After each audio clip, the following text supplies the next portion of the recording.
Assalamualaikum. In this video, we will be talking about nephrotic syndrome. Now, what are the clinical characteristic features of nephrotic syndrome? ये चार हमको हर हाल में याद रखने होंगे कि इसमें हमको मैसिव प्रोटीनूरिया मिलता है कि daily loss of more than 3.5 grams of protein in your urine. जो प्रोटीनूरिया होता है that is 3.5 more than 3.5 grams in 24 hours. Hypo albuminaemia होता है जो प्लाज्मा एल्बुमिन होती है उसकी concentration is less than 3 gram per decilitre.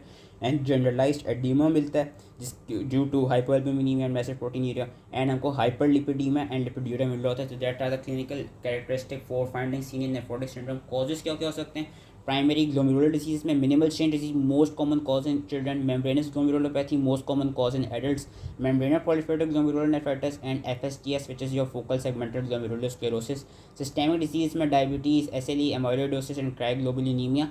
जो SLE and amyloidosis and they're also seen in nephrotic. Diabetes ख्याल रखने के it is mainly seen in nephrotic जिसकी वजह से डायबिटिक नेफ्रोपैथी होती है. वर्कअप क्या कराते हैं? जो भी नेफ्रोटिक सिंड्रोम का केस होगा best initial investigation would be renal analysis and the most accurate investigation would be renal biopsy. Proteinuria को हम दो तरह से एस्टिमेट कर सकते हैं 24 आवर यूरिनरी प्रोटीन से and urine albumin creatinine ratio से. लेकिन आजकल हम urine albumin creatinine ratio use करते हैं क्योंकि it is more accurate and it is easier than the 24 hour urinary protein. And ratio उन्होंने बताया कि फॉर एग्जांपल अगर तो यूरिन एल्ब्यूमिन क्रिएटिनिन रेशियो 2 आ रही तो उसका ये मतलब है कि 2 grams of proteins are excreted over 24 our. या अगर 3 आ रही है तो 4 आ रही तो उसका मतलब उतनी ग्राम्स ऑफ एल्ब्यूमिन या उतने grams of proteins are basically excreted over the time period of 24 hours. Treatment क्या होती है? जनरली जो ट्रीटमेंट होती है क्योंकि प्रोटीन का लॉस हो रहा है हम प्रोटीन सप्लीमेंट करते हैं. हम एडेमा के लिए डायरेटिक्स देते हैं. एंड हम क्या कराते हैं जो हाइपरलिपिडीमिया होता है उसको हम स्टैटिन से ट्रीट करते हैं एंड सोडियम रिस्ट्रिक्शन कराते हैं. स्पेसिफिक मेजर्स क्या होते हैं कि वी गिव एस इनहिबिटर्स और angiotensin receptor blockers. They basically decrease the proteinuria, slows the progression of disease. If the glomerular disease is the primary glomerular disease के kidney के level पे कोई मसला है so we give steroids and immunosuppressive. And if it is some secondary glomerular disease के कोई diabetes SLE की वजह से कोई मसला है so we treat the underlying cause and we treat the complications, we treat the infections with antibiotics and thromboembolism with anticoagulants. तो हम कुछ इंडिविजुअल डिजीज़ की बात कर रहे थे. नेफ्रोटिक सिंड्रोम की डिजीज़ जो याद रखनी होगी minimal change, membranes glomerulopathy, FSGS, मेम्ब्रेनर proliferative glomerulonephritis and renal amyloidosis उन्होंने दिया हुआ है. लेकिन ये चार आपको हर हाल में याद होनी चाहिए अगर लिखने को आ जाए. Minimal change disease as I said most common cause of nephrotic syndrome in children. अलग से एसोसिएशन बताएंगे कि they can be associated with respiratory infection, immunization, atopic disorders like eczema, rhinitis, Hodgkin disease and insects. लेकिन ये याद रखना है कि जब भी चिल्ड्रन में प्रोटीनूरिया आ रहा है तो most common cause nephrotic syndrome ही होता है. डिफरेंसेस बताए मैं अदर नेफ्रोटिक सिंड्रोम से कि इसमें क्या होता है, इसमें हाईली सिलेक्टेड प्रोटीनूरिया होता है, सिर्फ एल्ब्यूमिन का लॉस हो रहा होता है. There is no hypertension, no progression to renal failure and there is excellent response to corticosteroid therapy. इसकी अगर हम मॉर्फोलॉजी की बात करें, मॉर्फोलॉजी लिखने को आ जाती तो on light microscopy nothing is seen, on fluorescent microscopy nothing is seen, there is no change. But on electron microscopy there is visceral epithelial cells which shows diffuse effacement of the foot processes of your podocytes. जो podocytes होते थे तो उनकी visceral epithelial cells they show diffuse effacement of foot processes of podocytes. ये लिखने को आती है. Membranous glomerulopathy most common cause of nephrotic syndrome in adults and it is a form of chronic immune complex mediated disease. Causes में 85% of the time it is idiopathic. Sometimes it might be associated with dust, for example captopril, gold, penicillamine. Sometimes due to any autoimmune condition like SLE या Hashimoto's thyroiditis, due to any infection Hep B, Hep C, syphilis, malaria and due to any malignancy like lung cancer, colon cancer या melanoma. AS की causes होती हैं membranes glomerulopathy की.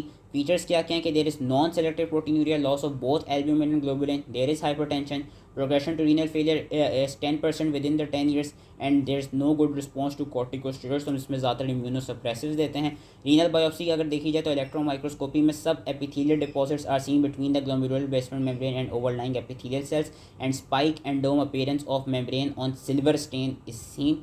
FSGS की बात करें तो which is basically sclerosis of some glomeruli and the affected glomeruli की जो कैपिलरीज होती हैं, जो टफ्ट ऑफ कैपिलरीज होती हैं, हमें पता है ग्लोमेरुलस में जो टफ्ट ऑफ कैपिलरीज होती हैं basically that part is involve. इसके भी कॉजेज़ क्या हो सकते हैं? अगर तो प्राइमरी है, प्राइमरी में ये इडियोपैथिक होती है. अगर सेकेंडरी है तो secondary is due to some other condition, for example due to HIV nephropathy, due to heroin addiction, due to sickle cell disease और due to massive obesity. What are the differences from minimal change? It is again there is a non-selected proteinuria, there is presence of hypertension, progression to renal failure is 50% within 10 years, and there is poor response to corticosteroids. So again we give immunosuppressives if it's primary, and if it's secondary, so we treat the underlying cause. Clinical features क्या है कि young males with uncontrolled hypertension, microscopic hematuria, and renal biopsy shows sclerosis in capillary tufts. उसके बाद हम मेम्ब्रेनो proliferative glomerular nephritis की बात करें तो दो तरह का होता है, टाइप 1 एंड टाइप 2। जो टाइप 1 है उसमें basically classical and alternative complement pathway दोनों की एक्टिवेशन हो चुकी होती है। मोस्ट कॉमन टाइप है। It is associated with chronic infections like hep B, hep C, some autoimmune condition like cryoglobulinaemia and SLE and due to sub acute bacterial endocarditis. इसमें basically हमको मिलता क्या है, हमको ग्लोमेरुलाई के लेवल पे हमको जो डिपॉजिट्स मिलते हैं वो हमको इम्यूनोग्लोबुलिन्स के मिलते हैं। वेरस टाइप 2 एमपीजीएन में क्या होता है, टाइप 2 मेम्ब्रेनो प्रोलिफरेटिव ग्लोमेरुलर नेफ्राइटिस में एक तो सिर्फ ऑल्टरनेटिव कॉम्प्लीमेंट पाथवे एक्टिवेट हुआ होता है। It is also known as dense deposit disease. It is associated with C3 nephritic factor which is a autoantibody, and it prevents the degradation of C3 convertase and enzyme. As a result, it causes sustained activation of C3 which results in very low levels of C3. Renal biopsy में हमको क्या मिलता है, light biopsy में हमको tram track appearance मिलती है, double layer basement membrane मिलती है, एंड इलेक्ट्रॉन माइक्रोस्कोपी में जो टाइप 1 वाला है उसमें सब एंडोथेलियल डिपॉजिट्स, वेरस टाइप 2 में इंट्रा मेम्ब्रेनस डिपॉजिट्स मिलते हैं। रीनल अमाइलोडोसिस की बात करें तो वी नो कि amyloidosis is a systemic disease. It refers to accumulation of insoluble fibrillar proteins that form beta pleated sheets. Clinical features क्या क्या हो सकते हैं रीनल अमाइलोडोसिस में कि पेशेंट को मल्टीपल माइलोमा हो सकता है, वॉल्डेनस्टोम, माइक्रोग्लोबुलिनीमिया, क्रॉनिक इन्फ्लेमेटरी डिजीज़ हो सकती हैं like rheumatoid arthritis, IBD and tuberculosis. इसकी रीनल बायोप्सी पे हमको नोडुलर ग्लोमेरुलर स्क्लेरोसिस मिलता है। इलेक्ट्रॉन माइक्रोस्कोपी में हमको एमोइडॉइड फाइब्रिल्स नजर आते हैं as apple green birefringence with Congo red stain. Treatment यही है कि जो अंडरलाइंग डिजीज़ है उसको ट्रीट करें जो कि एमोइडोसिस है। हम वो प्रेडनिसोलोन स्टेरॉइड एंड हम मेल्फालैन देस का कॉम्बिनेशन यूज़ कर सकते हैं। एंड अगर मल्टीपल माइलोमा है तो उस केस में हम बोन मैरो ट्रांसप्लांटेशन भी यूज़ करते हैं। And if we talk from Davidson तो डेविडसन में बस अलग से कुछ इंपॉर्टेंट पॉइंट्स जो कि इरफान में नहीं थे।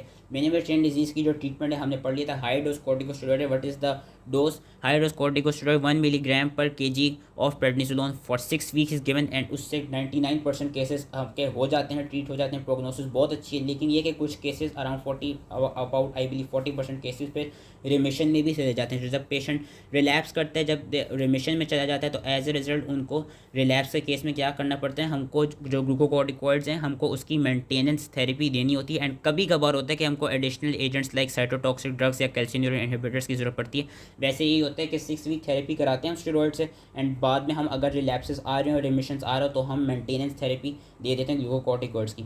FSGS की बात करें तो प्राइमरीली जो हमने पढ़ा था वो इडियोपैथिक होती है। Secondary is cause by HIV due to chronic hypertension और ड्यू टू ओबिसिटी और हिमोलिटिक यूरिमिक सिंड्रोम। ये सारे सेकेंडरी के कॉजेज हैं। सेकेंडरी की जो ट्रीटमेंट है वो यही है कि we treat the underline cause and reduce the proteinuria by inhibiting your renin angiotensin system.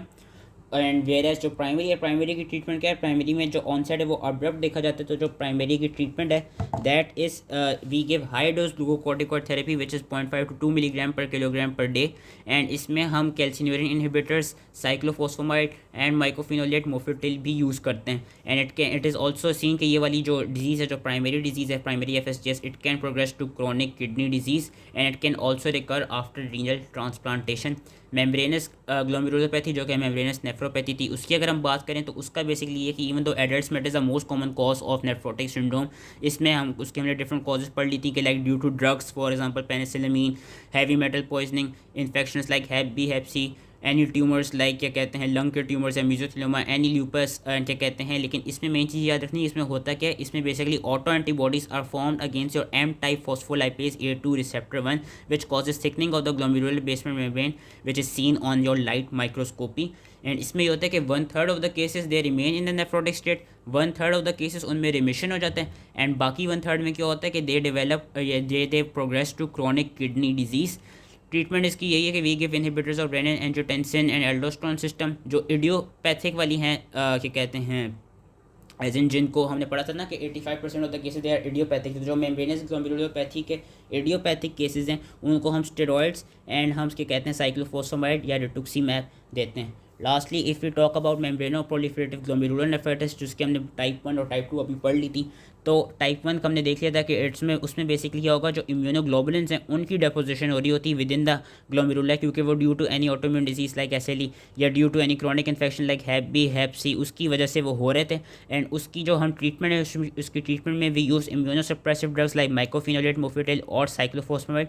Virus जो सेकेंडरी वाली थी जो कि C3 नेफ्रोटिक फैक्टर की वजह से हो रही थी, जिसमें हमको क्या कहते हैं C3 के लेवल्स लो मिलते हैं, कभी कभार क्या कहते हैं C3 की ही डिपोजिशन मिल रही होती है ग्लोमेरुलस में, उस केस में हम क्या करते हैं, उस केस में we can use eculizumab which is your anti-C5 inhibitor drug. तो ये हम टाइप 2 वाले में यूज़ कर सकते हैं। So that was all related to nephrotic syndrome. I hope easily समझ में आ गया हो एंड थैंक यू।